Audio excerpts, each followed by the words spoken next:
इंस्टाग्रामवरती रील पाहण्याचं वेळ लहानांपासून तर अगदी मोठ्यांपर्यंत सगळ्यांनाच। जर तुम्हाला व्हॉट्सअपवर सुद्धा इंस्टाग्राम रील्स पाहायचे असतील तर तुम्ही ते काही मिनिटांत पाहू शकता। तुम्ही लाईक आणि कमेंट सुद्धा करू शकता।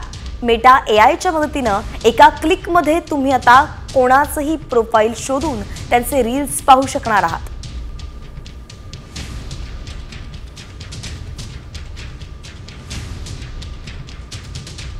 कशी असणार ही प्रोसेस तर तुमच्या स्मार्टफोनवरील व्हॉट्सअप उघडा। मेटा एआयच्या निळ्या वर्तुळावरती क्लिक करा। एआय चॅटबॉटला प्रॉम्प्ट द्या। एखाद्या प्रोफाइलचं नाव सांगत तसं प्रॉम्प्ट द्या। संबंधित प्रोफाइलचे रील्स मग तुम्हाला दिसायला लागतील।